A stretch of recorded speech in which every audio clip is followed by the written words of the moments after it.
They offered cash out 25. He took it to trial and got life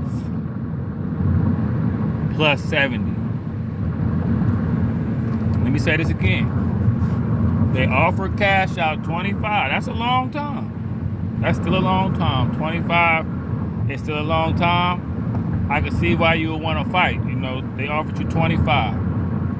Every man got the right to go to trial. You know what I'm saying? But you took it to trial and you got hit with the life plus 70. This is what he had to say about it. This is what Cash had to say in his last word. If you sat in this trial and you paid attention to this trial, before these dates, no woman could ever say, I've done those things to them. Before these dates, you can go on my Instagram and see these women enjoying themselves, having their own things, living their own life. Before these dates, I can say you had these women that never had anything to say about me before this indictment, before the RICO. You had these women actually talking to me while I was incarcerated. I've been incarcerated for 4 years, and these women are interacting with me. These women who took the stand and supposedly scared of me, or monsters, or took these, or I'm a monster, or took these proffers. This wasn't the case before they was indicted. So from my perspective, I feel like some people can get bullied into a situation that they really don't really wanna do. And I'm sitting here just holding my head high and just, feeling that one day the truth will come out. One day the truth will come out on my situation. One day the truth will come out on this allegation that these things never happened.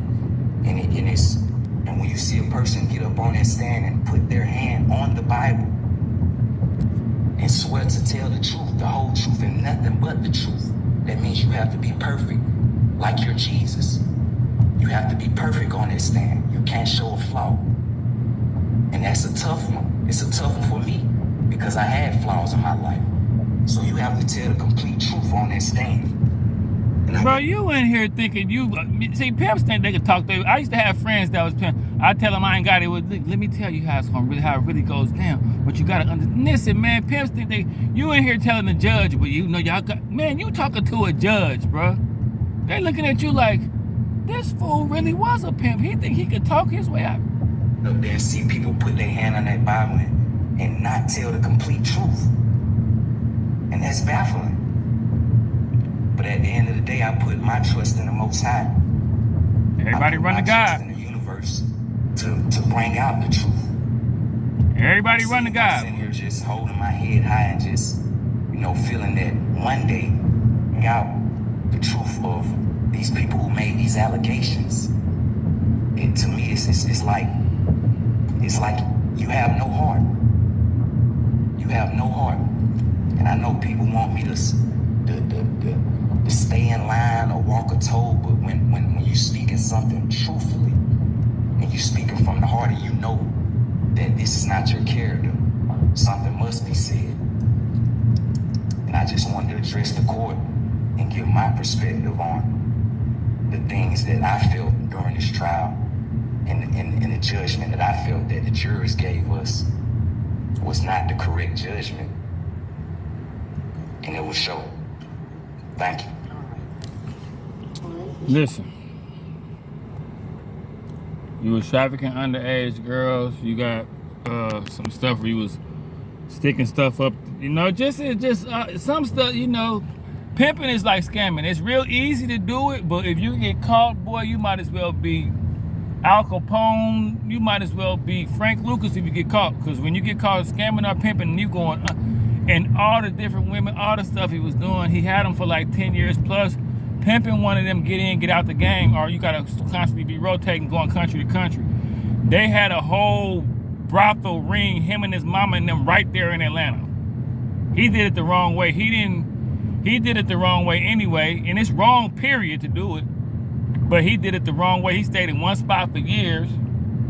What is you doing, bro? You using your celebrity to turn these little girls out and have them out here caught up with you, bro. What do you say? Riding with that Nina. Right with it. Then I said, boy, that boy gave that boy life. Plus 70.